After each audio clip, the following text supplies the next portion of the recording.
वहीं कांवड़ यात्रा विवाद पर यूपी के डिप्टी सीएम ब्रजेश पाठक ने भी आज तक से एक्सक्लूसिव बातचीत की। सुनिए।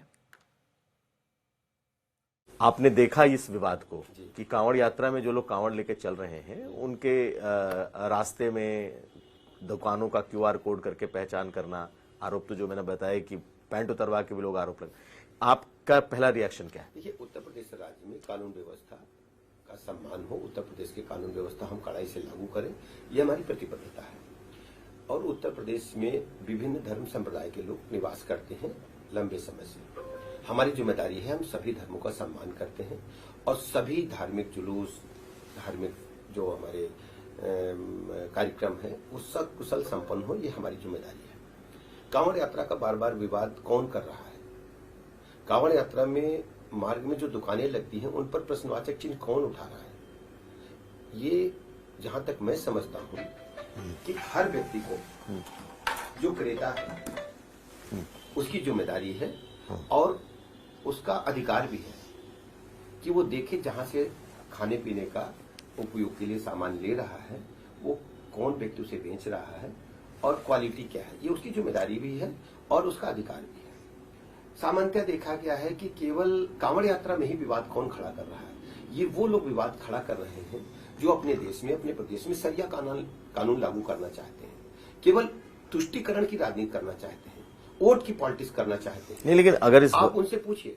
लेकिन विवाद अगर जो शुरुआत की जाए तो भाई जो कुछ हिंदू संगठन है, यशवीर महाराज जैसे लोग गए 500 लोगों को लेकर के। अभिषेक जी, आपको जो परचेजर है, जो क्रेता है, वो क्या जानने का हक नहीं है कि जिस दुकान से सामान खरीद रहा है या खाना खा रहा है वो व्यक्ति कौन है और छद्म नाम रखने की आवश्यकता क्या है?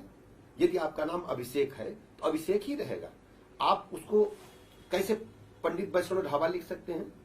और आप जबकि पीछे से दूसरे धर्म से संबंधित है, ये कौन कर रहा है? छद्म वेश क्यों रखे हैं आप? लोगों को गुमराह क्यों करें? लोगों को ठग क्यों रहे? और ये इन्हीं के द्वारा प्रायोजित लोग हैं कि विवाद खड़ा हो और विवाद के बाद समाज में तनाव फैले। ये दंगा कराना चाहते हैं। ये खासकर मैं समाजवादी पार्टी के लोगों से कहना चाहता हूं, कांग्रेस पार्टी के लोगों से कहना चाहता हूं, कृपया उत्तर प्रदेश की कानून व्यवस्था से छेड़छाड़ ना करें और हमारी जिम्मेदारी है कि उत्तर प्रदेश में हम कानून को मेंटेन करेंगे, कानून के राज को मजबूत करेंगे और हमारे जो कांवड़ यात्रा है उसे सकुशल संपन्न करेंगे। कांवड़ यात्रा, आपको पता है, जब जब समाजवादी पार्टी की सरकार उत्तर प्रदेश में रही है, कितना दूर कांवड़ यात्रा निकालना था। जब हमारी सरकार ने कांवड़ यात्रियों के लिए बेहतर व्यवस्थाएं करने का काम किया है, मार्ग को व्यवस्थित किया है, कहीं कोई दिक्कत न हो उसको व्यवस्थित किया है और हमने ये भी कहा है कि कानून के तहत होगा। हमने डीजे की ऊंचाई भी तय की है। इस पर कोई व्यक्ति नहीं बोला समाजवादी पार्टी का। उनसे पूछिए आप छद्म नाम क्यों रखना चाहते हैं और नाम प्रदर्शित करने में दिक्कत क्या है आपको? नहीं तो क्या वहां पर मुस्लिम समाज के लोग अपनी दुकान ही ना लगाएं जो हमेशा से लगाते रहे? दुकान लगाने पर कोई आपत्ति नहीं है, केवल अपने को डिक्लेयर करो आप। क्या दिक्कत है आपको? पिछली बार तो अदालत ने भी कहा कि इस तरीके से आप ठेले पे सब जगह इस तरीके से नाम बोर्ड लगवाना ये ठीक नहीं है। जब हम किसी भी खाने की वस्तु का बिक्री के लिए कोई होटल ढाबा खोलते हैं तो हमको खाद्य प्रसंस्करण विभाग से अनुमति लेनी पड़ती है, खाद्य एंड सिविल सप्लाई विभाग से, और उसमें पूरा डिटेल भरा होता है। उसको प्रदर्शित करिए, कौन रोका है आपको? यही बात इसको समाजवादी पार्टी के लोग, एसटी हसन ने कल उठाया था, आज समाजवादी पार्टी के दूसरे नेताओं ने उठाया कि भाई आप जो है वहां पे धर्म पूछ करके लोगों को दुकान नहीं खोलने दे रहे। यही बात पहलगाम में आतंकियों ने धर्म पूछ करके दुकान न खोलने पर कोई आपत्ति नहीं है। केवल आप दुकान खोले हैं तो अपने नाम को प्रदर्शित करें और लिखें कि हम फला व्यक्ति हैं, हम खाने का सामान बेच रहे हैं, हम कपड़ा बेच रहे हैं, हम अन्य जो उपयोग की वस्तुएं बेच रहे हैं, दिक्कत क्या है? और इस प्रकार की बातें समाजवादी पार्टी के नेता जो कर रहे हैं, ये देश में सरिया कानून लाना चाहते हैं। तो सिर्फ यूपी के डिप्टी सीएम नहीं बल्कि योगी आदित्यनाथ सरकार के 6 मंत्रियों ने कांवड़ यात्रा विवाद पर मोर्चा खोल दिया है।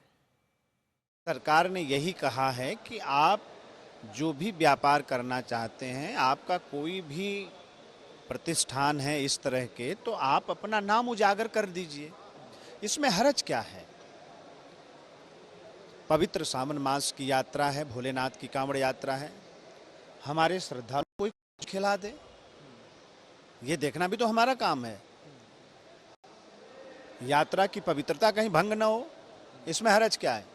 आप अपना नाम उजागर करिए, जिसको जाना होगा, जिसको जहां मन करना होगा वहां चाय पिएगा, खाना खाएगा। आपको नाम छुपाकर काम करने का इतना क्यों आपको ऐसी मजबूरी है। ये आतंकवादी मानसिकता के लोग हैं, तो आतंकवाद के अलावा कुछ इनको समझ में ही नहीं आता। कांवड़ यात्रा एक पवित्र यात्रा है, शुचिता हो, अपेक्षित लोगों को विशुद्ध रूप से उसके अपेक्षानुसार भोजन मिले, नाश्ता मिले। तो मुझे लगता है कि उसमें क्या पहचान छुपाना चाहते समझ नहीं आ रहा। वही लोग छुपाना चाहेंगे जो संदिग्ध हैं, वही लोग छुपाना चाहेंगे जिसको कहीं परहेज है या कुछ तथ्यों को, अपनी पहचान को छुपा करके कुछ गलत करना चाह रहे हैं। अपनी पहचान स्पष्ट करिए, जिसको जहाँ जरूरत होगी अपना व्यापार करिए, कारोबार करिए, दुकान चलाइए, जो आप करना करिए, लेकिन अपनी पहचान को साफ सुथरा प्रदर्शित करने में कोई तकलीफ नहीं होनी चाहिए।